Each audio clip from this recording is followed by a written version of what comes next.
जय हिंद साथियों, आप सभी का स्टडी विद मराव चैनल पर हार्दिक स्वागत है, अभिनंदन है। आज का डिस्कशन होगा हिंदी के 16वें प्रैक्टिस सेट पर। शानदार सेशन रहने वाला है। कुल प्रश्नों की संख्या 30 मिलेगी। आपका स्कोर कितना है कमेंट करके बताएंगे जरूर। अगर आप 25 प्लस तक पहुंच रहे हैं तो कहीं ना कहीं उत्तर प्रदेश पुलिस की वर्दी आपका इंतजार कर रही है। बंदे की मेहनत पसंद आए तो लाइक कर दीजिएगा, चैनल को सब्सक्राइब कर लीजिएगा। चलिए सीधे शुरुआत करते हैं, क्योंकि यहाँ पर सिर्फ पढ़ाया जाता है, अनावश्यक की बकवास नहीं होती है। काशी नागरी प्रचारिणी सभा दी गई है बेटा। इसकी स्थापना किस वर्ष की गई थी? तो राइट आंसर की अगर बात करें तो 1893 है। भाई कुछ चीज़ें हमें रटनी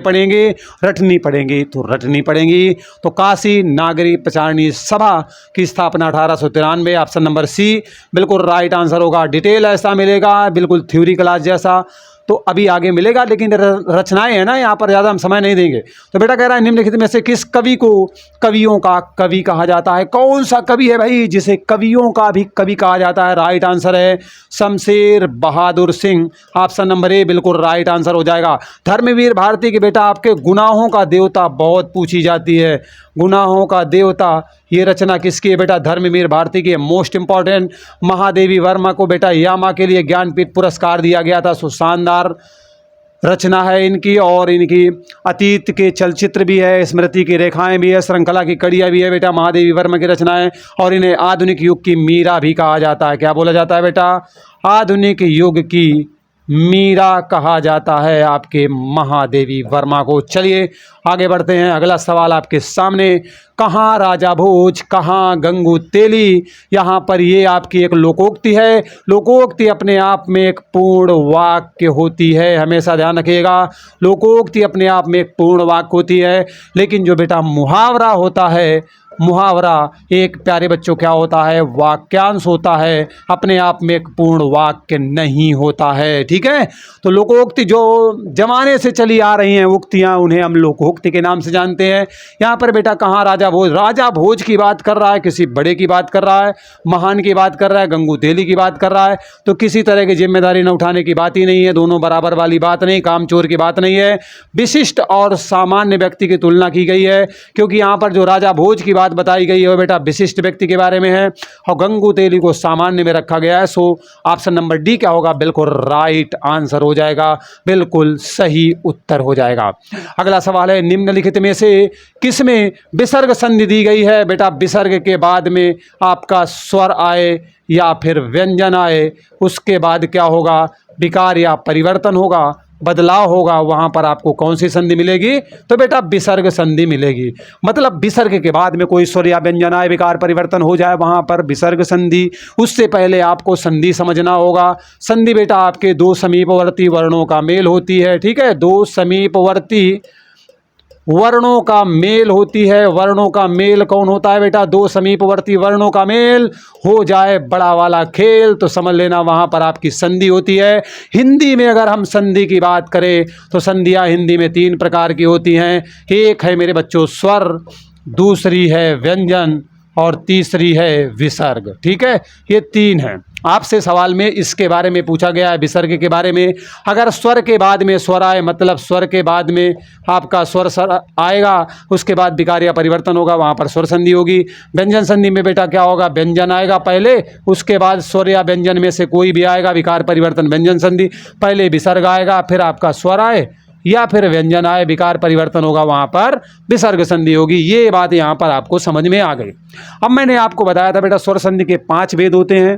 तो 5 भेद में आपका जो सदैव यहाँ पर दिया गया है, 2 मात्राएं दी गई हैं, इसलिए यहाँ पर आपका कौन सा है? गुण संधि नहीं दी गई है, यहाँ पर बेटा वृद्धि संधि दी गई है। ठीक है, कौन सी संधि है? सदैव में आपकी वृद्धि संधि दी गई है, वृद्धि संधि दी गई है। ठीक है, 60 में मैंने डेडिकेटेड वीडियो बनाया हुआ, आप जाकर देख लीजिए। अतएव को अगर तोड़ेंगे बेटा तो क्या टूटेगा? अतः धन एव में टूटेगा, और यहाँ पर अतः क्या है? आपका विसर्ग दिया गया है। तो विसर्ग के बाद में आपका कोई स्वर आता है या फिर व्यंजन आता है, उसके बाद विकार या परिवर्तन होता है, बदलाव होता है, तो वहाँ पर आपकी बेटा कौन सी संधि होती है? तो वहाँ पर आपकी विसर्ग संधि होती है। तो यहाँ पर देखो स्वर भी है और विसर्ग के बाद में भी है, सो बदलाव आगे होने वाला है इस तरीके से। सो ऑप्शन नंबर बी आपके विसर्ग का उदाहरण हो जाएगा। नरेंद्र बेटा आपकी एक मात्रा चढ़ी हुई है, इसलिए इसमें आपकी गुण संधि है। गुण संधि आपके स्वर संधि का एक भाग है। वृद्धि संधि भी बेटा स्वर संधि का ही एक भाग है। सज्जन को अगर तोड़ोगे ना तो सत धन जन में टूट जाएगा। सत धन जन आपका क्या है, ताय व्यंजन दिया गया, व्यंजन के बाद में स्वर या व्यंजन आए, सो यहाँ पर सज्जन में आपको कौन सी संधि मिलेगी, व्यंजन संधि मिल जाएगी। So right answer option number B यहाँ पर आपका बिल्कुल करेक्ट दिया गया। अगला सवाल है बेटा 5 नंबर का, सम पूरा पूरा दिया गया, हलंत नहीं है। उपसर्ग किस शब्द का निर्माण हुआ है, मतलब कह रहा सम उपसर्ग से हमने किस शब्द का निर्माण किया हुआ है। तो देख लेते हैं बेटा, यहाँ पर जो संभव लिखा हुआ है ना, एक्चुअली हम संभव को ऐसे लिखेंगे, समधन भव लिखेंगे। तो आप यहाँ पर एक चीज़ देख सकते हो, जो संभव लिखा हुआ है ना, समधन भव लिखेंगे। अब कारण है यहाँ पर आधा माह है, एक्चुअली आपके सवाल में पूरा माह दिया गया, सो ऑप्शन हमें स्किप करना पड़ेगा। इसमें दिया नहीं गया, इसमें दिया नहीं गया, समभाव हमें लेना पड़ेगा। सो ऑप्शन नंबर डी आपका क्या होगा, बिल्कुल करेक्ट हो जाएगा। अच्छा, एक बात समझ लिया कि नहीं, उपसर्ग क्या होते हैं बेटा, अगर कोई आपका शब्द दिया गया है, शब्द के बाद में आप कुछ जोड़ रहे हो तो वो बेटा आपका प्रत्यय होता है, ठीक है।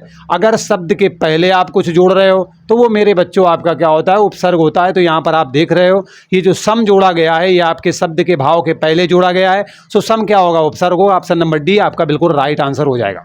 चलिए अगले सवाल पर चलते हैं। कुंडलिया छंद में कितने चरण होते हैं बेटा, कुंडलिया छंद में पता है ओके, कितने होते हैं। तो यहाँ पर बेटा आपके 6 चरण होते हैं। कुंडलिया में आपके 6 चरण होते हैं। और सबसे बड़ी बात है कि जिस शब्द से शुरुआत होती है उसी से क्या होता है, अंत भी होता है। मतलब शुरुआत जिससे होती है उसी से अंत भी होता है, वो आपकी बेटा कुंडलिया होती है। सो ऑप्शन नंबर सी यहाँ पर आपका बिल्कुल करेक्ट आंसर हो जाएगा। अगर बात करें दोहा और सोरठा की तो उसमें आपके 4 चरण होते हैं, ठीक है। दोहा की बात करोगे या फिर सोरठा की बात करोगे, उसमें बेटा कितने होते हैं, 4 चरण होते हैं। ओके, 4 चरण होते हैं। छंद तो जानते ही जानते हो, काव्य में सुंदरता लाने का कहीं ना कहीं ये भी प्रयास करते हैं। जैसे अलंकार अपनी भूमिका निभाते हैं, रस अपनी भूमिका को निभाते हैं, उसी तरीके से छंद भी होते हैं बेटा। कहाँ पर विराम लेना है, कहाँ पर पद लगाना है, कहाँ पर यति लगाना है, कहाँ पर गति लगाना है, ये सारी चीज़ें बताने का काम आपके कौन करते हैं बेटा, छंद करते हैं, ठीक। चलो, तो यहाँ पर राइट आंसर कौन सा है, ऑप्शन नंबर सी बिल्कुल करेक्ट आंसर है। चलिए अगले सवाल पर चलते हैं। अगला सवाल मेरे बच्चों दिया गया है कि निम्नलिखित में से तरणी दिया गया है, तरणी तनुजा तमार तरुवर बहुछाया, ऐसे कुछ बोलते हो ना। पर्यायवाची शब्द कौन सा है, पर्यायवाची का मतलब होता है जो इसका अर्थ है वही दूसरे का भी अर्थ होना चाहिए, वो बेटा पर्यायवाची होते हैं। तो तरणी का पूछा गया है, तरणी का बेटा मतलब क्या होता है, सूर्य होता है। सो ऑप्शन नंबर सी क्या होगा, 7 का बिल्कुल राइट आंसर हो जाएगा। ऑप्शन नंबर सी बिल्कुल राइट हो जाएगा 7 नंबर के प्रश्न का। तो यहाँ तक मेरे बच्चों को बिल्कुल क्लियर हो गया होगा, कोई डाउट होगा ही नहीं, क्योंकि मैं किसी प्रकार के डाउट की गुंजाइश नहीं छोड़ना चाहता कि बच्चे मेरे कंफ्यूज करें बाद में और उसके बाद परेशान हो, ठीक। यहाँ तक क्लियर हो बेटा, ओके। अगला 8 नंबर का सवाल है कि जिस अलंकार में बेटा काव्य की शोभा बढ़ाने वाले, सुंदरता बनाने वाले काव्य के आभूषण हैं, काव्य के जो आभूषण है ना वो बेटा आपके क्या होते हैं, अलंकार होते हैं। अगर हिंदी में हम अलंकार की बात करें तो इसके 3 भेद होते हैं। एक बच्चों आपका शब्द अलंकार होता है, शब्द अलंकार होता है, ठीक है, शब्द अलंकार होता है। दूसरा बेटा कौन सा होता है, अर्थालंकार होता है। और तीसरे नंबर वाला होता है बेटा उभयालंकार। क्या होता है, उभयालंकार। 3 प्रकार के होते हैं। मतलब शब्द के माध्यम से आपके काव्य की सुंदरता को बढ़ाया जाएगा तो शब्द अलंकार होगा, अर्थ के हिसाब से बढ़ाया जाएगा, अर्थ होगा, शब्द अर्थ दोनों मिक्स हो जाएंगे तो आपके उभय अलंकार में चला जाएगा। तो भैया यहाँ तक बात समझ में आई। अब देखते हैं, कह रहा जिस अलंकार में एक ही वर्ण की आवृत्ति बार बार होती है, कह रहा एक वर्ण की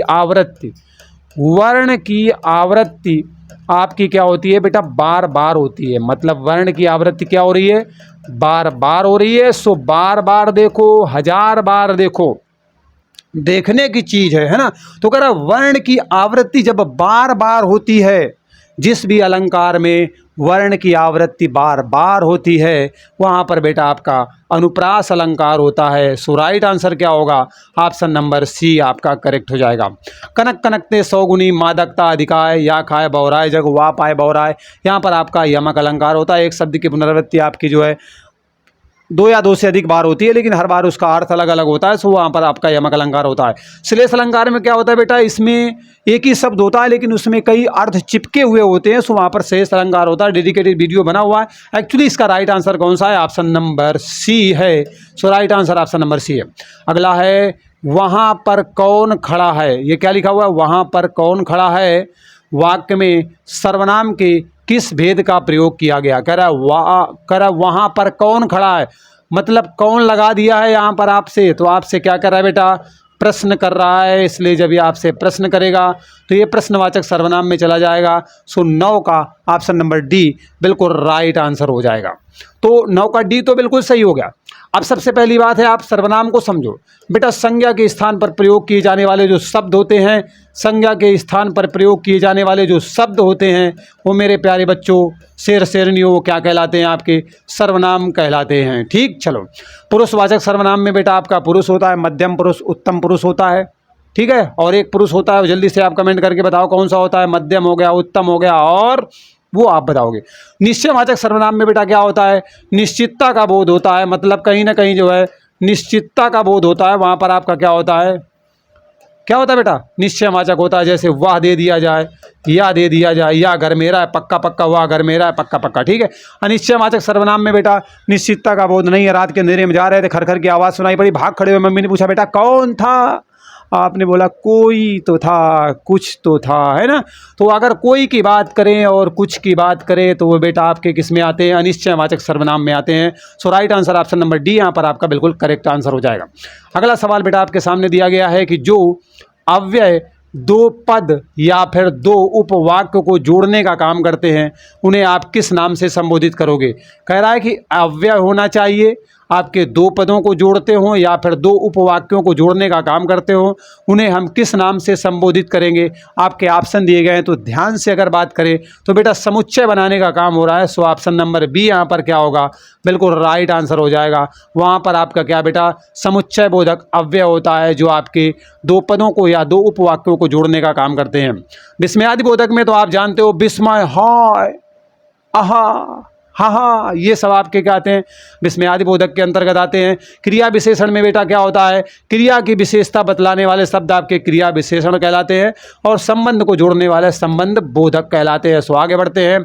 अगला सवाल है आपके सामने, अंक एक शब्द दिया गया है और इसका सर्वाधिक ऊपर ही क्या लिखा हुआ, उपयुक्त अर्थ युग्म। अच्छा हाँ, कह रहा है कि युग्म बने हुए हैं, और कौन सा युग्म है चारों में से जो सबसे ज़्यादा सटीक बैठ रहा है, इसके अर्थ को देने का काम कर रहा है। एक्चुअली प्रश्न ये किया गया 11 नंबर में। तो अंक का मतलब बेटा आपके संख्या भी होती है, ठीक है, संख्या भी होती है। नाटक का एक भाग भी होता है, नाटक का एक भाग होता है। अगर बात करें तो गोद भी होता है, तभी तो कहते नहीं अंक साइनी, गोद में सोने वाली स्त्री को अंक साइनी बोला जाता है। तो यहाँ पर आप संख्या देख रहे हो, इधर गोद भी देख रहे हो, ऑप्शन नंबर ए में ई मिल रही है। सो ऑप्शन नंबर ए आपका क्या होगा, करेक्ट हो जाएगा। बाकी सारे ऑप्शन आपके यहाँ से कट करके हो जाएंगे बाहर। तो अंक का अर्थ बेटा आपका क्या होता है, गोद भी है और संख्या भी है। सो ऑप्शन नंबर ए यहाँ पर आपका बिल्कुल राइट आंसर हो जाएगा। अगला कह रहा है कि जो शब्द क्रिया की विशेषता बताने का काम करते हैं, मतलब आपकी क्या दी गई है, क्रिया, और क्रिया की तारीफ चल रही है, क्रिया की कोई शब्द क्या कर रहा है बेटा, विशेषता बतलाने का काम कर रहा है, तो वो क्या कहलाएगा मेरे बच्चा, क्रिया विशेषण के नाम से जाना जाएगा। क्या बोला जाएगा, क्रिया विशेषण बोला जाएगा। सो राइट आंसर कौन सा हो जाएगा, ऑप्शन नंबर बी, क्रिया की विशेषता बतलाएगा तो वो बेटा क्रिया विशेषण कहलाएगा। ऑप्शन नंबर बी बिल्कुल राइट आंसर हो जाएगा। यहाँ तक क्लियर हो गया। विशेषण बेटा क्या होते हैं, विशेषण आपके संज्ञा की या फिर आपके सर्वनाम की विशेषता बतलाने का काम करते हैं, और आपके अगर बात करें विशेषण तो क्रिया की भी विशेषता को बतलाते हैं, कभी कभी तो विशेषण की भी बतला देते हैं। ठीक है, चलो अब यहाँ पर अगर बात करें सर्वनाम की, तो संज्ञा के स्थान पर प्रयोग किए जाने वाले शब्द होते हैं आपके सर्वनाम कहलाते हैं। तो 12 नंबर में ऑप्शन नंबर बी आपका बिल्कुल राइट आंसर है। अगला सवाल है लिखना। लिखना बेटा एक शब्द दिया गया, वास्तव में अगर बात करें तो ये आपकी क्या है बेटा, एक क्रिया दी गई है, और इससे कह रहा है कौन सी भाववाचक संज्ञा आप बना सकते हो। भाववाचक संज्ञा, संज्ञा बेटा क्या होती है, किसी वस्तु, व्यक्ति, स्थान के नाम को हम क्या कहते हैं, संज्ञा कहते हैं। देश दुनिया धरती में किसी भी का कोई भी नाम है, टू जेड तो समझ लेना वो आपकी संज्ञा है। कुछ भी, मेरा नाम हो या तुम्हारा या तुम्हारे पड़ोसी के पड़ोसी का हो या मेरे पर पड़ोसी, मतलब किसी का भी नाम हो, कहने का मतलब है वो आपका संज्ञा होता है। तो किसी वस्तु के बारे में बात करें, किसी व्यक्ति के बारे में बात करें, किसी स्थान की बात करें, अगर किसी का नाम है ना, वो अब सब संज्ञा होता है। तो अब कह रहा है भाववाचक, मतलब कह रहा है ऐसी संज्ञा जिससे भाव का बोध हो, तो भाव का बोध हो जाएगा, भाववाचक संज्ञा हो जाएगी। अब लिखना आपकी क्या है, यहाँ पर एक्चुअली आपकी क्रिया दी गई है, तो इससे भाववाचक संज्ञा बनाने के लिए हमने कर दिया लिखाई बना लो भैया। क्या बना ली, लिखाई बना ली। सो लिखाई हो गया, तभी कहते नहीं है लिखाई पढ़ाई कर ली कि बस घूमे जा रहे हो, खेले जा रहे हो, है ना? तो वही कह रहा है, लिखाई बन जाएगी। सो ऑप्शन नंबर सी बिल्कुल राइट आंसर होगा। लिखाई एक भाववाचक संज्ञा है। त्यारा का ऑप्शन नंबर सी बिल्कुल राइट आंसर हो जाएगा। चलिए अगला सवाल बेटा आपके सामने दिया गया है, निम्नलिखित में से कौन सा विकल्प प्रिय एक क्या बेटा आपका विशेषण है के साथ प्रयुक्त होने वाली संज्ञा नहीं है। मतलब कह रहा है ये प्रिय जो विशेषण दिया गया है किस संज्ञा के साथ आप प्रयोग नहीं कर पाओगे, ये आपसे कह रहा है। बेटा ऐसे प्रश्नों को अकॉर्डिंग टू प्रश्न सॉल्व करना होता है। प्रिय का मतलब होता है जिसको हम चाहते हैं, जो हमारे दिल के करीब है, वो हमारा प्रिय होता है। अब प्रिय अगर कवि से पहले लगा दोगे तो बोलोगे यार कवि बड़ा प्रिय है, तो भैया बैठ जाएगा।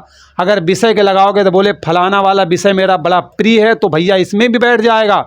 अगर क्या कहोगे प्रिय शत्रु है, अरे यार शत्रु कहीं प्रिय होता है, मतलब हद हो गई यार।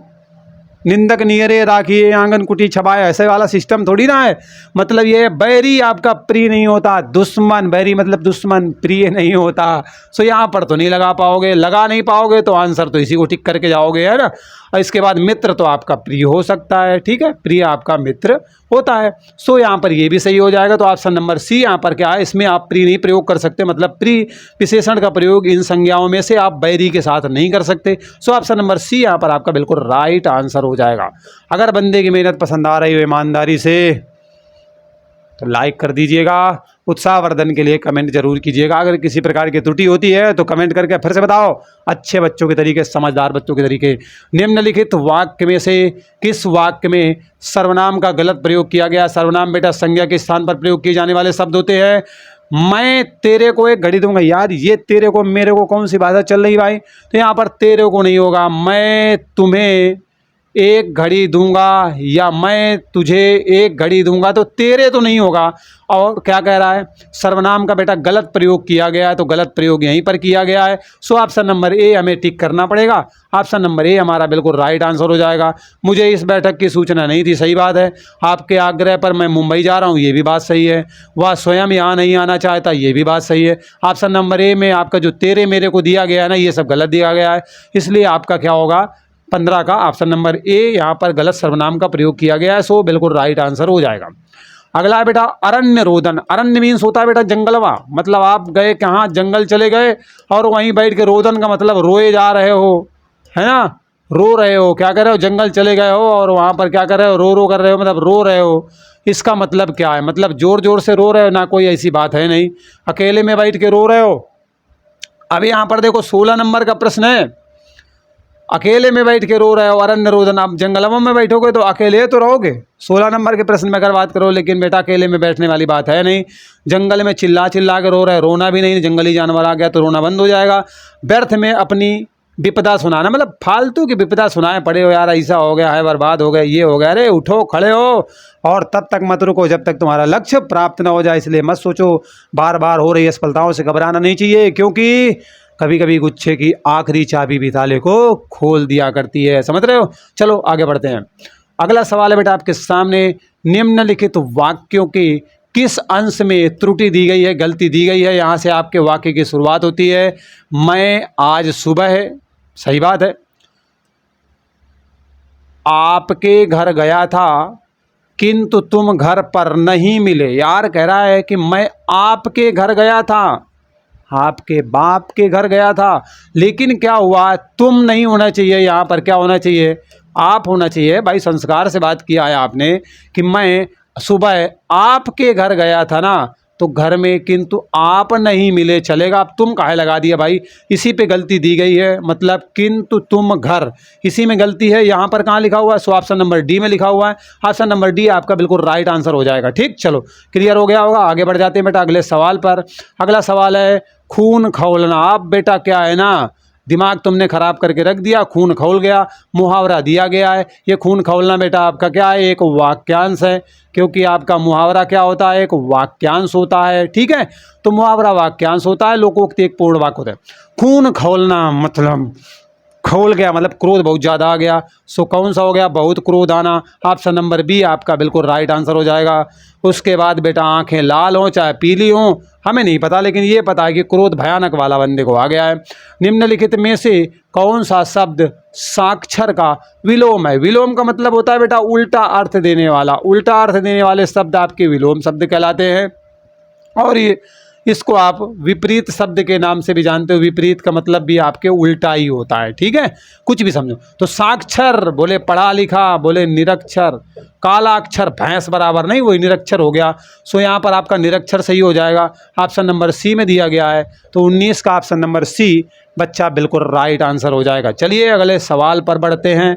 और ये रहा अगला प्रश्न। सवाल बोलो तो प्रश्न ही समझना, हमें ना कहना अरे मैथ वाला ही सवाल है। सवाल सब होते हैं, ठीक है। इंद्रियों को जीतने वाला व्यक्ति के लिए एक से मतलब इंद्रियों को जीत लिया, इंद्र को नहीं जीता है। मैं पहले क्लियर कर दूं, इंद्रियों को, अपने मन वचन कर्म सबको जीत लिया है। अरे ज्ञानेंद्रियां वगैरह जानते हो कि नहीं जानते यार? मतलब 5 इंद्रियों के नाम बताओ, ज्ञान इंद्रियों के नाम बताओ। छोटे में बच्चों जैसा लिखा करते थे। तो इंद्रियों को जीतने वाला व्यक्ति बेटा सही शब्द का चुनाव करना है तो उसे बेटा हम जितेंद्रिय बोलते हैं। मतलब जिसने इंद्रियों को जीत लिया है वो जितेंद्रिय है। और जिस बंदे ने क्या किया है बेटा, इंद्र को जीत लिया है। किसको जीता है? इंद्र को। वो आपका इंद्रजीत कहलाता है। क्या कहलाता है? इंद्रजीत कहलाता है जिसने इंद्र को जीता है। क्या कहलाता है बेटा? इंद्रजीत कहलाता है जिसने इंद्र को जीत लिया है। तो राइट आंसर तो ऑप्शन नंबर ए। और जिसकी बुद्धि बेटा कुश से भी ज़्यादा तीव्र हो, कुश के अग्रभाग के तरीके तीव्र हो, वो कुशाग्र बुद्धि वाला होता है। सो यहाँ पर आप समझ गए, right answer option number A बिल्कुल करेक्ट है। अगला है रंगीला। हो रंगीला, रंगीला रे, है ना।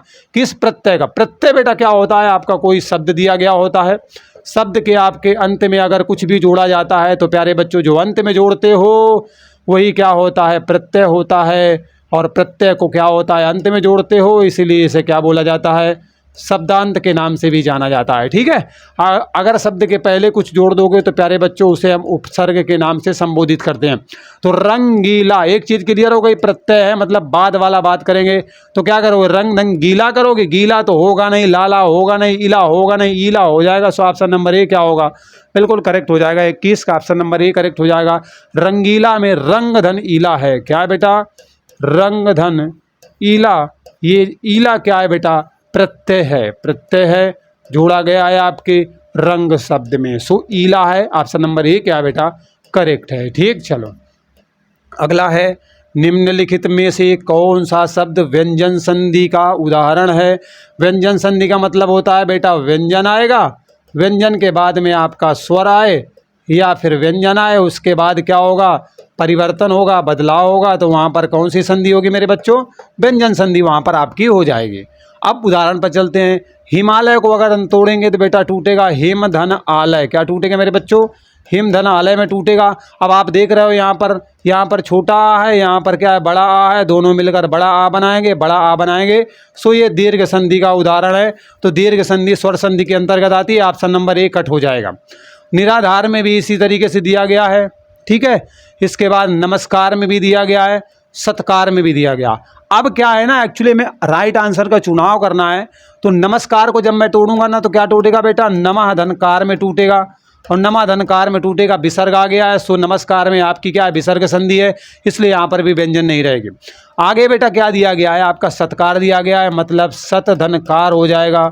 और सत धनकार बराबर आपका क्या होगा? सत्कार हो जाएगा। सो यहाँ पर एक चीज़ तो मेरे को समझ में आई कि यहाँ पर क्या दिया गया है? व्यंजन दिया गया है, व्यंजन के बाद स्वर या व्यंजन दिया गया है। सो विकार परिवर्तन। तो सत्कार में मेरे बच्चों क्या हो जाएगा? व्यंजन संधि आपका राइट आंसर हो जाएगा, ठीक। तो यहाँ पर इतनी बातें आपको क्लियर हो गई।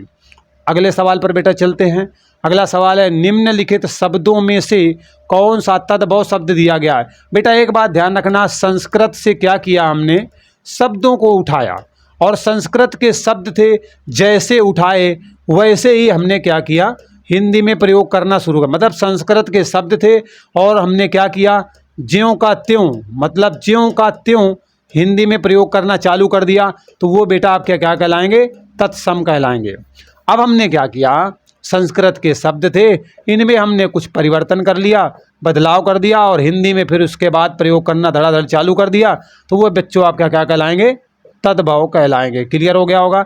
मतलब संस्कृत के शब्दों का ज्यों का त्यों हिंदी में आप प्रयोग करोगे तत्सम, संस्कृत शब्दों के विकृत रूप का हिंदी में प्रयोग करोगे तो तद्भव। It's okay.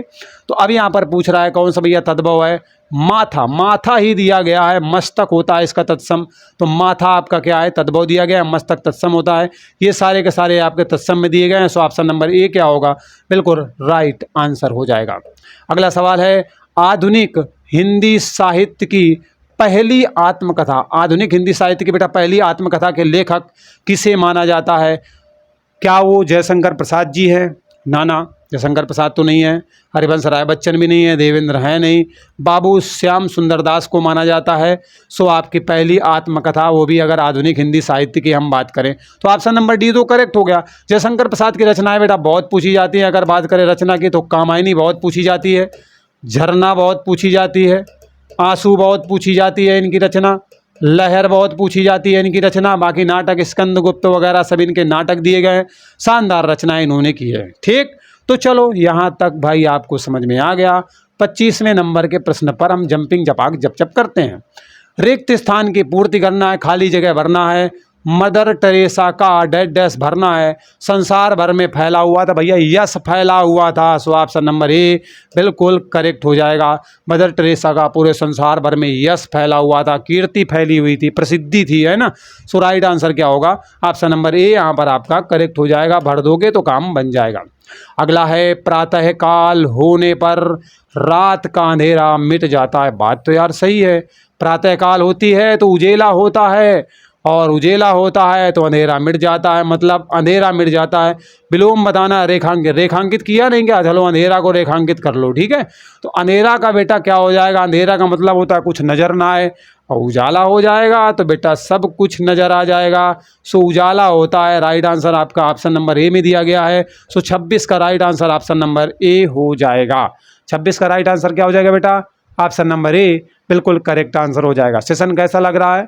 आप अपने विचार ज़रूर दीजिएगा, कमेंट ज़रूर करिएगा, क्योंकि कमेंट आते हैं तो हम जैसे टीचर रिचार्ज हो जाते हैं। समझ रहे हो ना? समझ रहे हो ना बेटा? चलो अगला सवाल बेटा आपके सामने दिया गया है, शानदार। कुछ नीचे का जरा सा गायब है, अरे मुश्किल से 2 कदम वाला, लेकिन चिंता न करना, वो हम सब संभाल लेंगे, ठीक है बेटा। क्या कह रहा है? बाढ़। बाढ़ तो जानते हो, हालांकि वर्षा का समय भी चल रहा है, इस बार उतनी बाढ़ तो नहीं आई है क्योंकि पानी ज़्यादा नहीं हुआ है। तो बाढ़ विनाश का सूचक है। बिल्कुल सही बात है, बाढ़ से बहुत विनाश होता है। इसको देखकर ही भय लगता है। अरे सोच के लगता है, देखने की बात छोड़ो। बाढ़ का जल इतने वेग से आता है कि सब धुआं धुआं हो जाता है। रात में सोए थे, पता लगा झोपड़ी सहित तैरते हुए चले जा रहे हैं, पता चला जगने के बाद कि मार्ग में आने वाली हर वस्तु को बहा ले जाता है। बिल्कुल सही बात है। जानवर तक, हमारे बेचारे पशु बह जाते हैं, खेत और खेती तो बर्बाद हो ही जाती है, मकान तक टूट करके गिरते हैं। अक्सर आप न्यूज़ में देखे होंगे कैसे मकान भरभरा कर बाढ़ में गिर गया। पानी घरों और दुकानों के अंदर घुस जाता है और सारा सामान बर्बाद हो जाता है, पानी पानी हो जाता है। दूर तक जल ही जल दिखाई देता है, किंतु पीने योग्य एक घूंट भी पानी नहीं होता, क्योंकि बेटा ये सारा का सारा पानी प्रदूषित पानी होता है, इसको पी नहीं सकते। उन्हें हैजा पकड़ लेगा भाई। जल से मच्छर उत्पन्न होने लगते हैं, और मलेरिया, भैया जानते हो मच्छर से मलेरिया होता है। वैसे किससे होता है? कौन से मच्छर से, है ना, फैलता है? दूषित जल पीने से हैजा जैसी बीमारी हो जाती है, और उससे भी समस्याएं होती हैं। पृथ्वी पर पाप का भार होने से प्रकृति दंड देती है, ऐसा लोगों का कहना है। पर क्या सच्चाई है? या सच है कि अत्यधिक वर्षा के कारण आने वाली बाढ़ को पूर्णतया रोक तो नहीं सकते हम, किंतु सरकारी कर्मचारी अगर सावधानी बरतें तो बाढ़ से होने वाला जो बड़ा से बड़ा नुकसान है उसको हम कम जरूर कर सकते हैं, रोक तो नहीं सकते। कितना भी बड़ा बांध बना लोगे, क्योंकि बांध बना के पानी रोक लिया तुमने और ज़्यादा पानी की वजह से बांध फट गया, उसके बाद तो भैया जो होगा फिर तो वो किसी को नहीं पता, उससे भी भयानक होगा। समझ रहे हो? ऐसे बाढ़ में पानी आता जाएगा, बह बह के जाता जाएगा, अब एकदम छूटेगा तो क्या होगा सब जानते हैं। तो ये आपके सामने बेटा एक गद्यांश दिया गया था। अब एक्चुअली क्या है ना, प्रश्न दिए गए हैं, उन प्रश्नों का हमें आंसर करना है। आपको मैं बता चुका हूँ कई बार कि ऐसे प्रश्न जब आपके सामने हो तो सबसे पहले आप अपने प्रश्नों को पढ़ लीजिए, उसके बाद उत्तर करिए। गद्यांश को पढ़कर फटाफट टिक करते जाइए, फटाफट आंसर मिल जाएगा। चलिए, संपत्ति नष्ट होने के अतिरिक्त बाढ़ से और क्या विपत्ति आती है? मतलब संपत्ति तो बर्बाद होती है, उसके बाद क्या विपत्ति आती है? बाढ़ को रोकना कठिन हो जाता है, बात है नहीं। बीमारी जन्म लेती है और फैलती है। बात सही है कि नहीं सही है? लिखा गया था ना उसमें, मच्छर मलेरिया फैला देते हैं, हैजा भी फैलता है, बीमारी फैलती नहीं फैलती है। सो ऑप्शन नंबर बी यहाँ पर क्या होगा, बिल्कुल राइट आंसर हो जाएगा। हमें पैरा में जाने की ज़रूरत नहीं पड़ी, हमने विवेक का इस्तेमाल किया। लेकिन पैराग्राफ को 100% सत्य मानना है, अपना दिमाग वहाँ घुसाना नहीं है। वो तो मैं पढ़ के आया था, इसलिए मैंने आपको बता दिया। ठीक, चलो, पैराग्राफ पढ़ के आया था, सो मैंने आंसर करा दिया। आप ध्यान से पढ़ोगे आप भी कर लोगे। या गद्यांश किसके बारे में है, क्या बता रहा है? मक्खी मच्छर संबंधी रोगों के बारे में बता रहा है? ना ना ना। खेत और खेती में जो हानि हो गई उसके बारे में बता रहा है? ना ना, इसके बारे में भी नहीं बता रहा ये गद्यांश। ये बेटा बाढ़ से होने वाली हानि के बारे में एक्चुअली में बता रहा है। हानि में आपके खेती भी बर्बाद होगी, मच्छर मक्खी संबंधी रोग बराबर बड़ी तेज़ी के साथ फैलेंगे, वो भी होगा। तो ये दोनों अर्थ तो उसी में मैच कर जाएंगे। So option number C best option होगा। ओके, चलिए अगला सवाल। बाढ़ भयंकर घटना है क्योंकि, क्यों भयंकर घटना क्यों है बाढ़ भाई? उसका कारण है, इससे बचने का उपाय नहीं दिखता। ये तो कोई बात नहीं है। इससे घरों में पानी घुस जाता है यार, वो तो ऐसे भी घुस जाएगा। इसको देख करके भय लगता है, भय तो लगता ही है। इससे जनधन की हानि होती है, बहुत हानि होती है। अगर इस नंबर को मतलब डी वाले ऑप्शन को ले लोगे तो सारे उसी में घुस जाएंगे, क्योंकि जनधन की हानि मतलब बहुत ज़्यादा पानी, तो बचने का उपाय नहीं नजर आएगा, घरों में पानी भी घुसेगा, भय भी लगेगा, सब कुछ तो डी वाले में हो जाएगा आपका। तो ऑप्शन नंबर डी यहाँ पर क्या होगा, बिल्कुल करेक्ट आंसर हो जाएगा। अगला सवाल बेटा आपके सामने और लास्ट है, बाढ़ क्यों आती है? अब ये भैया पूछ रहे हो क्यों आती है, तो नदी पर बने बांध के टूट जाने से। तो टूट जाने से तो बाढ़ कभी कभार आया करती है, बांध अक्सर टूटा नहीं करते, बहुत मजबूत बनाए जाते हैं। बहुत अधिक वर्षा होने की वजह से बाढ़ आ जाती है। ठीक है, सो ऑप्शन नंबर क्या होगा, बी यहाँ पर आपका 30 का बिल्कुल राइट आंसर हो जाएगा। सरकारी लापरवाही से, अब पानी न बरसे बाढ़ ना आएगी तो सरकारी लापरवाही हो या ना हो कोई फर्क नहीं पड़ेगा, लेकिन हाँ कुछ हद तक होती है। ध्यान देते नहीं है, बांध की मरम्मत वगैरह करना, नदियों की ठीक से सफाई वगैरह करना, कोई अवरोध वगैरह तो नहीं है, ये देखना जरूरी होता है, लेकिन चलो होता नहीं है। पर विशेष करके भारी सब में आपका ऑप्शन नंबर बी पड़ रहा है। इस तरीके से बेटा आपके 30 प्रश्न तो समाप्त हो चुके हैं। प्यारे बच्चों, स्कोर कार्ड शेयर जरूर करें। अगर बंदे की मेहनत पसंद आई हो तो चैनल को subscribe, bell icon press, notification on, और कमेंट हाँ जरूर करिएगा भाई। आपकी राय सर आँखों पर बहुत मतलब समझ रहे ऊर्जा का संचार हो जाता है, और उसके बाद हाउ इज़ द जोश वाली कहानी चलती है। चलिए मिलते हैं अगले वीडियो में। Bye bye, take care.